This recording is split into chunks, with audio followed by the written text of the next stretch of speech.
안녕하세요. 보타임의 미국 소식입니다. 9월 2일 헤드라인 뉴스를 전해드리겠습니다.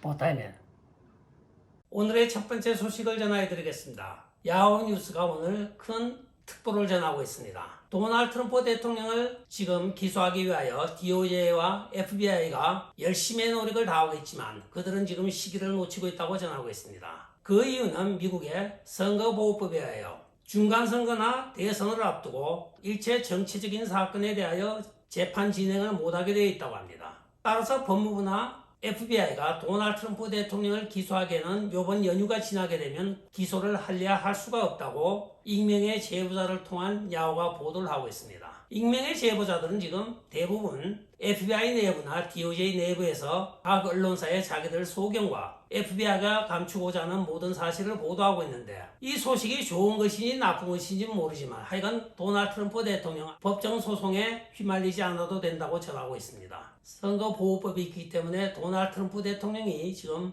그 득을 보고 있다고 합니다. 아무튼 운은 되게 좋은 도널드 트럼프 대통령이기도 합니다. 다음 소식입니다. 과연 전략 비축유가 어디로 갔을까요? 도널드 트럼프 대통령 때 도널드 트럼프 대통령의 석유값이 쌀 때마다 비축유를 사 모았습니다. 그 결과 7억 배럴 이상이 비축유가 있었으나 올해 8월 말 발표에 의하면 미국의 비축유 재고가 3억 5천만 배럴을 밑돌고 있다고 전해지고 있습니다. 조 바이든이 유럽에 러시아와 우크라이나 전쟁이 일어났을 때 100일 동안에 1억 배럴을 유럽에 공급하겠다고 발표한 바가 있습니다. 저희도 보도해드렸죠.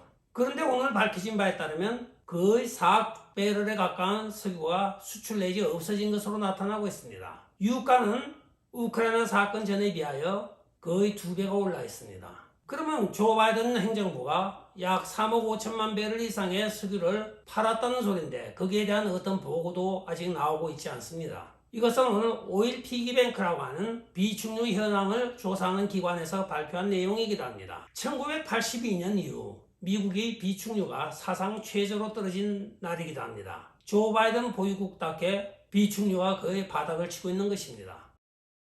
다음 소식입니다. 플로리다 마라라고 습격 사건에 대하여 그 배후가 오늘 또 하나 밝혀지고 있습니다. 우리가 민주당과 백악관의 지시에 의하여 FBI와 DOJ가 엉뚱한 짓을 하였다고 여겨져 왔으나 그 배후에 또한 실체가 드러나고 있어 충격을 주고 있습니다. 바로 같은 공화당 소속의 미tt 롬니와 조지 부시의 하수인인 변호사들이 이 뒷공작을 한 것으로 전해지고 있습니다. 7명의 변호사를 일일이 제가 거명은 하지 않겠습니다. 그러나 대부분의 변호사들은 부시 자문 변호사 또는 미tt 롬니 자문 변호사로 밝혀져 이들이 결국은 FBI와 DOJ에 허위 정보를 제공하고 그 방법론을 제시한 것으로 나타나고 있습니다. 내부의 적이 외부에서 쳐들어오는 적보다 무섭다는 말이 실감이 나는 한 사건이기도 합니다.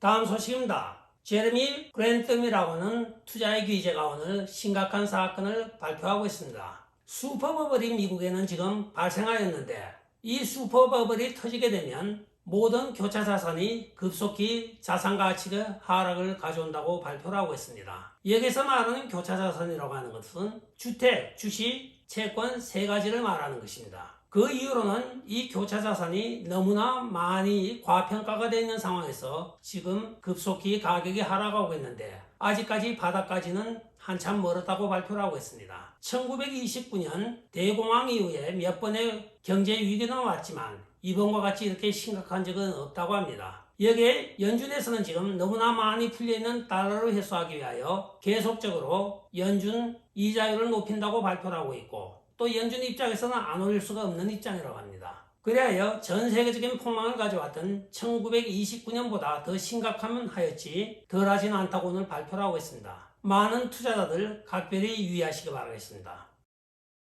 다음 소식입니다. 알래스카에 지금 대이변이 일어나고 있습니다. 바로 50년 동안 공화당의 터밭이었던 알래스카주 하원 의원이 세라 펠린 공화당 후보가 민주당 메리 펠톨라 의원에게 대참패라는 사건이 발생을 하였습니다. 이 메리 펠톨라 의원은 최초의 원주민 당선자이자 또는 최초의 알래스카주에서 여성 당선자로 오늘 기록을 하고 있습니다.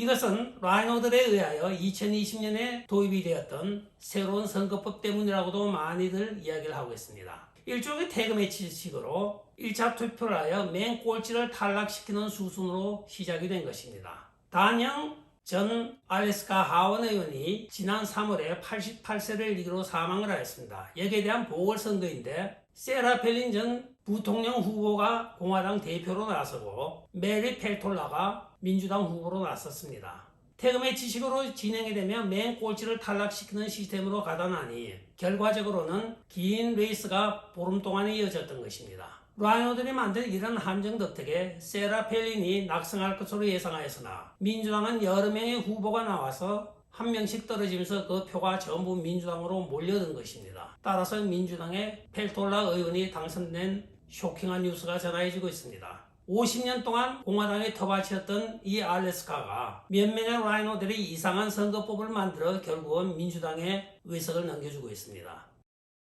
다음 소식입니다. 전 미주리 주지사이며 미주리주 상원 후보로 나섰던 에릭 크레이턴스가 오늘 법정에서 모든 사건에 대하여 무죄 판결을 받았습니다. 자녀들 양육에 대한 학대권과 또는 와이프를 폭행하였다는 모든 것이 거짓으로 드러남에 따라 무죄 판결을 받았습니다. 그러나 에릭 크레이턴스 전 주지사는 정치적인 타격이 너무나 컸습니다. 와이프의 거짓말과 또 주변 공화당 라이노들의 모함으로 인하여 그는 상원 후보 결선전에서 다른 에릭인 에릭 슈미터와 붙었는데 대부분 에릭 크레이턴스가 이길 것으로 보았습니다. 그러나 내부의적인 공화당 라이노들이 1200만 불이나 들여서 에릭 크레이턴스의 가정사에 대하여 네거티브한 선전을 계속 한 달 반을 내보냈습니다. 이에 급속히 지지 세력이 추락한 에릭 크레이턴스가 결국은 다른 에릭인 슈미더에게 패배를 하였습니다. 그런데 오늘 법정에서는 모든 혐의에 대해서 무죄 판결이 나왔는데 에릭 크레이턴스 입장에서는 굉장히 억울한 일 아니겠습니까? 그래서 지금 에릭 크레이턴스가 공화당 수뇌부 라이노들을 상대로 소송을 제기할 것인가 말 것인가 하고 지금 고심에 처했다고 전해지고 있습니다. 나 같으면 소송하겠습니다.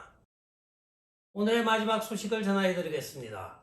민주당 일석의 게빈 뉴섬 캘리포니아 주정부가 2025년까지 유일하게 남아있는 원자력 발전소인 디아블로 캐년 원자력 발전소를 폐쇄한다고 발표를 한 바가 있습니다. 그래야 그들은 이 디아블로 캐년 원자력 발전소의 모든 대출과 행정 제재를 가하고 있었는데 지금 캘리포니아에는 어저께 보도해드렸던 바와 같이 플렉스 얼러트까지 시행을 하여야 할 실정에 놓였습니다. 주 전체의 전기 소비량의 6%를 커버하고 있는 이 디아블로 캐년 원자력 발전소가 만약에 폐쇄가 된다고 하면 더욱더 캘리포니아의 전력 공급은 심각한 부족 현상을 겪게 되어 있습니다. 따라서 뒤늦게 캘리포니아 주정부에서는 아차하고 디아블로 캐년 원자력 발전소에 14억 불의 긴급 대출을 승인하였다고 전하고 있습니다. 그 대출 승인 특별 조항에는 2030년까지 5년이 연장될 때까지 원자력 발전소를 계속적으로 운영한다는 조항이 포함되어 있다고 합니다. 결과적으로는 졸속 행정으로 태양광이다, 풍차 발전소다 하여 떠들어져 있지만 원자력 발전소만큼 청정 무공해 발전 시스템은 없는 것입니다. 풍차 백날 돌리고 태양광 백날 깔아봤자 원자력 한계를 못 쫓아가는 실정이기도 합니다. 특히 고압전기의 경우에는 원자력이나 화석연료를 떼지 않고는 그 전압이 높은 전기를 생산할 수 없다고 전해지고 있습니다. 표퓰리즘을 표방하고 있는 민주당의 전형적인 행정실책이기도 합니다. 끝까지 시청해 주셔서 감사합니다. 좋아요, 구독, 알림 그리고 공유 부탁드리고 댓글 많이 부탁드리겠습니다. 안녕히 계십시오. 바이.